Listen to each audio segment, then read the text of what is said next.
ہماری اس آج کی قسط میں مقدمتاً ہم حضرت زہرا سلام اللہ علیہا کی ایک ایسی فضیلت پر گفتگو کرنے جا رہے ہیں کہ اس فضیلت کو مکمل جس انداز سے بیان ہونا چاہیے بیان نہیں کیا جاتا۔ وہ فضیلت کیا ہے؟ ایک روایت جو نہایت مشہور ہے اور آپ نے سن رکھی ہے اور آپ کو زبانی یاد ہوگی کہ فاطمہ بدعۃ منی، کہ حضرت زہرا کے حوالے سے رسول اللہ نے کیا فرمایا؟ فاطمہ میرا حصہ ہے، میرا ٹکڑا ہے۔ اس سے کیا مراد ہے؟ اس روایت کی دلالت کیا ہے اور علماء اہل سنت اس کے بارے میں کیا بیان کرتے ہیں؟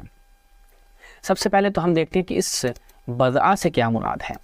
ہم چلتے ہیں المفہم جو صحیح مسلم کی شرح ہے ابو العباس قرطبی کی، اس میں جب ہم جاتے ہیں 6 جلد میں تو ملاحظہ فرمائیں اس کی کیا وضاحت کرتے ہیں کہ یہ جو بدعہ ہے اس سے کیا مراد ہے۔ وَيَعْنِ بِذَلِكَ، یعنی اس بدعہ سے مراد کیا ہے؟ اَنَّهَا كَالْجُزْءٍ مِّنْهُ، کہ حضرت زہرا جز ہیں کس کا؟ پیغمبر گرامی صلی اللہ علیہ وآلہ وسلم کا۔ يُؤْلِمُهُ مَا أَعْلَمَهَا، یعنی جو چیز رسول اللہ کو علم پہنچائے، درد پہنچائے، اذیت پہنچائے، وہ حضرت زہرا کو اذیت پہنچاتی ہے، اور جو چیز حضرت زہرا کو اذیت پہنچائے وہ رسول اللہ کو اذیت پہنچاتی ہے۔ یعنی اس انداز سے لازم و ملزوم کا معاملہ ہے، چونکہ انسان کے بدن کا جب ایک حصہ درد محسوس کرتا ہے تو اس کا پورا وجود اس درد کا احساس کرتا ہے، اس درد کو محسوس کرتا ہے۔ اور حضرت زہرا کیا ہیں؟ اور رسول اللہ کے وجود کا ایک حصہ ہے۔ جب وہ جز اور وہ حصہ جو حضرت زہرا ہیں کوئی درد محسوس کرے اور ان کو کوئی اذیت پہنچے تو رسول اللہ کو بھی اذیت پہنچتی ہے۔ اس لیے کہا فمن اغضبها اغضبنی، کہ جس نے فاطمہ کو غضبناک کیا اس نے مجھے غضبناک کیا۔ اس کے بعد ہم دوسری کتاب ملاحظہ فرمائیں المصابی، جب ہم اس میں چلتے ہیں تو وہاں پر کیا بیان کرتے ہیں اس بدعہ کے متعلق؟ قطعۃ لحم، یعنی گوشت کا ٹکڑا۔ بدعہ سے کیا مراد ہے؟ گوشت کا ٹکڑا۔ اس کے بعد کہتے ہیں فَإِذَا ثَبَتَ هَذَا، جب یہ ثابت ہو گیا حضرت زہرا رسول اللہ کے وجود کا ایک حصہ ہیں، ان کے بدن کا ایک ٹکڑا ہیں، جب یہ ثابت ہو گیا فَمَحَبَّتُهَا وَاجِبَةٌ، تو حضرت زہرا سے محبت کیا ہے؟ واجب ہے۔ اس کا نتیجہ کیا ہے؟ حضرت زہرا سے محبت واجب ہے، چونکہ جب یہ فضیلت جو ہم آپ کی خدمت میں بیان کر رہے ہیں یہ ثابت ہو جائے تو اس کے ساتھ ساتھ بہت سے ایسے فضائل ہیں وہ حضرت زہرا کے لیے ثابت ہو جائیں گے۔ ملاحظہ کریں اس کے بعد کیا کہتے ہیں کہ حضرت زہرا سے محبت واجب ہے، وَمَحَبَّتُ أَوْلَادِهَا، اور حضرت زہرا کی اولاد سے محبت بھی کیا ہے؟ واجب ہے۔ یعنی اگر کوئی شخص اب یہ آتا ہے اور کہتا ہے کہ ہم ان سے محبت کرتے ہیں، اہل بیت سے محبت کرتے ہیں، حضرت زہرا سے محبت کرتے ہیں، تو وہ کوئی احسان نہیں کرتا بلکہ یہ اس کا ایک وظیفہ شرعی ہے۔ فرمایا وَمَحَبَّتُ أَوْلَادِهَا عَلَى الْإِطْلَاقِ وَاجِبَةٌ، مطلقاً حضرت زہرا اور ان کی اولاد سے محبت کرنا واجب ہے۔ اور جب اس فضیلت کو ثابت کر دیا اس کے بعد ہم دیکھتے ہیں کہ عمدۃ القاری میں یہ ملاحظہ فرمائیں عمدۃ القاری کہ امام بدر الدین عینی کیا فرماتے ہیں؟ وہ کہتے ہیں وَاسْتَدَلَّ بِهِ الْبَهْقِي عَلَىٰ أَنَّ مَنْ سَبَّهَا فَإِنَّهُ يَكْفُرُ، کہ جو حضرت زہرا پر سب کرے۔ اب سب کا کیا معنی ہے؟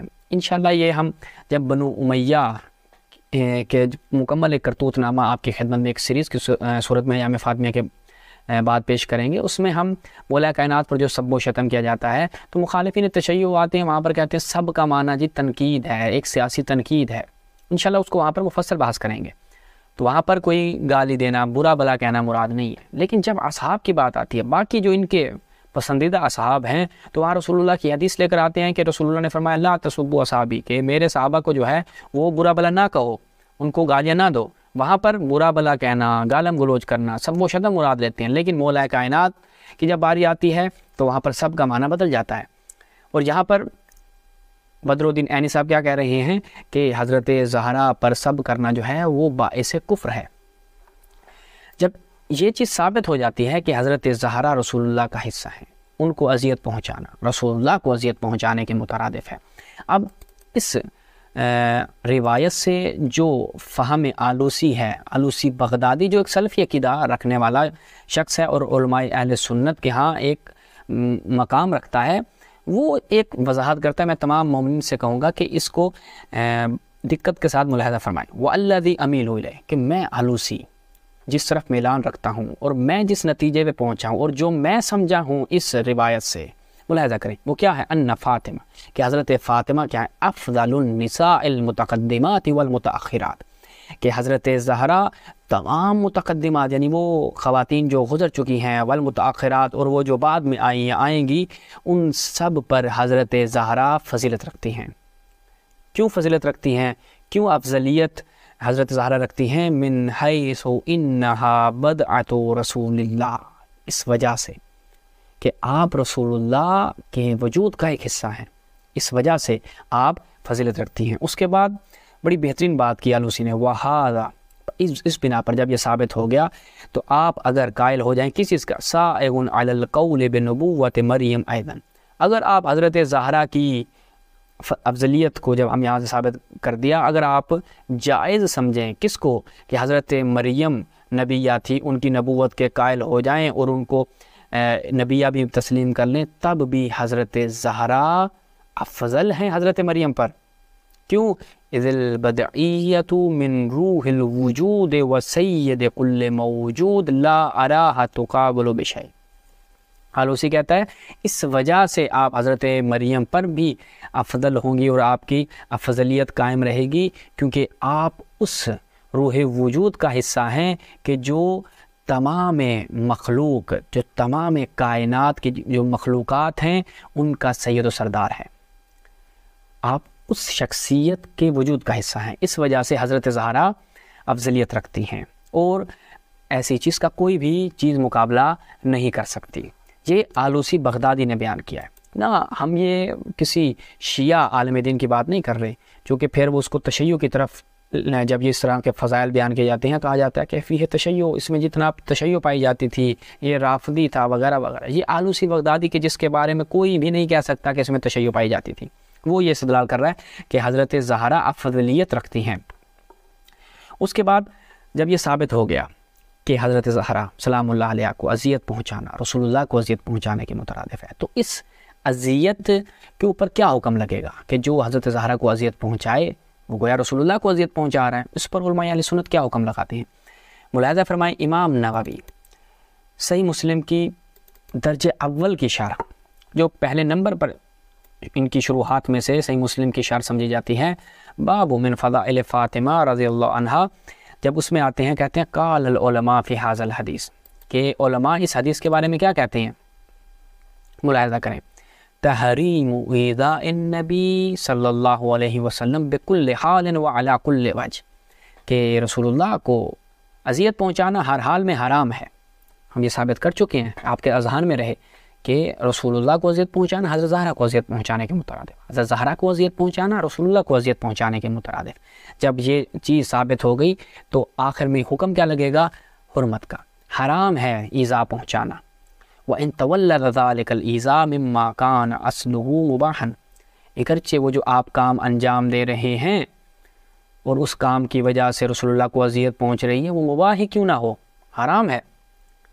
یہ امام نووی۔ اس کے بعد صحیح بخاری کے شارح امام قسطلانی اپنی مشہور زمانہ کتاب ارشاد الساری میں، ملاحظہ فرمائیں ارشاد الساری الجزء الثامن، اس کی 8ویں جلد، اس میں کیا بیان کرتے ہیں؟ اسی عبارت کو نقل کرتے ہیں کہ ففیہ تحریم ایذائہ بکل حال، ہر حالت میں رسول اللہ کو ایذا پہنچانا حرام ہے، وعلی کل وجہ، کوئی بھی صورت ہو، کوئی استثناء نہیں ہے، ہر حالت میں کسی بھی حالت میں رسول اللہ کو اذیت پہنچانا حرام ہے۔ وَإِن تَوَلَّدَ الْإِيذَاءُ مِمَّا أَصْلُهُ مُبَاحٌ وَهَذَا مِنْ خَصَائِصِهِ، اور یہ رسول اللہ کے خصائص میں سے ہے۔ یہاں سے ہم بہت سی چیزیں نکال سکتے ہیں ناظرین، مومنین انشاءاللہ آپ اس چیز کی طرف متوجہ ہوں گے کہ یہ جو کہا جا رہا ہے کہ رسول اللہ کو ہر حالت میں ہر طرح سے اذیت پہنچانا حرام ہے، اب وہ اذیت چاہے وہ بڑی ہو یا چھوٹی، یہ دیکھیں فتح الباری کی طرف چلیں۔ فتح الباری میں ابن حجر اسقلانی کیا بیان کرتے ہیں، بہت ہی لطیف نقطہ بیان کر رہی ہیں۔ وہ کہتے ہیں کہ وفی الحدیث، اور اس حدیث میں یہ جو فاطمہ بدعۃ منی ہے اس کی پوری استدلال کی بحث کرنے کے بعد کہتے ہیں تحریم من یتعدی النبی بتعزیہ، کہ حضرت رسول اللہ کو اذیت پہنچانا کیا حرام ہے؟ کیوں؟ لأن عدى النبی حرام اتفاقا قلیلہ و کثیرہ، کہ تھوڑی مقدار میں ہو یا زیادہ مقدار میں ہو رسول اللہ کو اذیت پہنچانا حرام ہے، جائز نہیں ہے۔ اب اس سے جو آبھاس نکلتے ہیں ہم اس کی طرف نہیں جاتے چونکہ ہمارا موضوع نہیں ہے، ہم فقط اسی تک رہتے ہیں۔ فَكُلُّ مَنْ وَقَعَ مِنْهُ فِي حَقِّ فَاطِمَةَ شَيْءٌ، اب کوئی حضرت فاطمہ کے حق میں کوئی چیز بھی انجام دیتا ہے فَأَتَعَذَّتْ بِهِ، اور اس چیز سے حضرت زہرا کو اذیت ہوتی ہے، فَهُوَ يُؤْذِي النَّبِيَّ، تو وہ رسول اللہ کو چیز اذیت پہنچائے گی۔ یعنی حضرت زہرا کے حق میں اگر کوئی کام انجام دیا جائے جس سے حضرت زہرا غضبناک ہو جائیں، ان کو اذیت پہنچے، اور وہ وصیت کریں کہ جس شخص نے مجھے اذیت پہنچائی ہے وہ میرے جنازے میں شریک نہ ہو، تو اس کا کیا حکم ہے؟ خود ملاحظہ کریں، تمام یہ علماء اہل سنت بیان کر رہے ہیں، کہیں پر بھی کلینی کی عبارت ہم نے پیش نہیں کی، شیخ صدوق کی عبارت پیش نہیں کی، شیخ طوسی کی عبارت پیش نہیں کی، یہ خود آپ کے اپنے علماء کا استدلال ہے۔ ہم تمام معذمیر برادران اہل سنت سے تقاضا کریں گے اس تمام قضیے کو، اس تمام سیناریو کو آپ ان عبارات کو مد نظر رکھتے ہوئے ملاحظہ کریں، اس شخص کا کیا حکم ہوگا۔ اور یہ چیز مسلم ہے کہ حضرت زہرا کو کس نے اذیت پہنچائی، کس کے بارے میں حضرت زہرا نے وصیت کی۔ آگے بڑھیں، انشاءاللہ اس کے اوپر ہم بہت تفصیلی کلام کریں گے، یہ فقط ہماری مقدمات گفتگو ہے۔